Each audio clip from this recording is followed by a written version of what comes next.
ఢిల్లీ మద్యం కేసులో కీలక పరిణామం చోటు చేసుకుంది. బీఆర్ఎస్ ఎమ్మెల్సీ కల్వకుంట్ల కవిత ఈ కేసు విచారణ కోసం ఢిల్లీలో ఈడీ కస్టడీలో ఉండగా మరికొన్ని బృందాలు హైదరాబాద్ లో ఆమె సమీప బంధువుల ఇళ్లలో కార్యాలయాల్లో సోదాలు నిర్వహించాయి.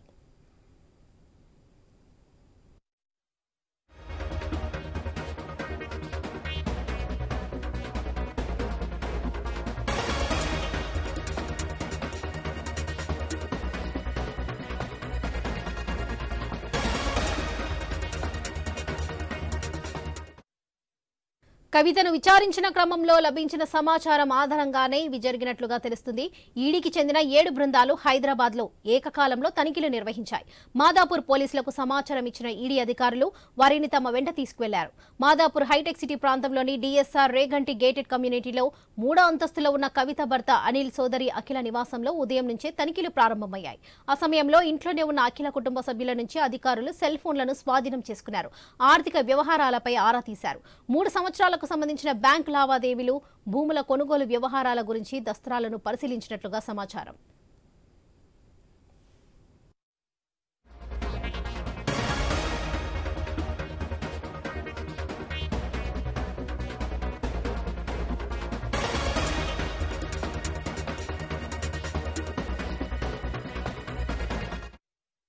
చిబౌలిలోని కవిత మేనల్లుడు మేకా శరణ్ ఇంట్లోనూ సోదాలు నిర్వహించారు.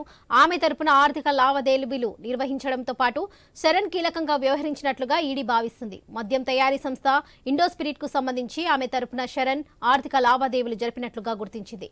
ఈ క్రమంలోనే అతడి ఇంట్లోనూ తనిఖీలు చేసింది.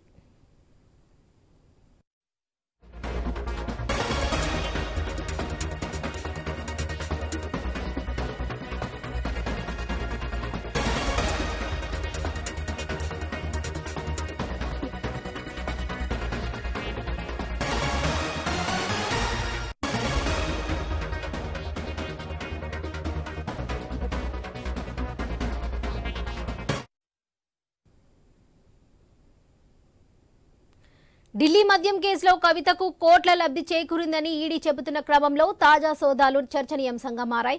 ఆ సొమ్ముతో ఆమె ఆస్తులు సమకూర్చినట్లుగా అనుమానిస్తున్న ఈడీ వాటిని గుర్తించే పనిలో నిమగ్నమైనట్లుగా తెలుస్తుంది. ఈ వ్యవహారంలో పెద్ద ఎత్తున మనీ లాండరింగ్ జరిగిందని ఈడీ భావిస్తుంది. బంధువుల పేరిట షెల్ కంపెనీలు ఏర్పాట్లు చేసి నిధుల మళ్లింపునకు పాల్పడినట్లుగా సంశయిస్తుంది.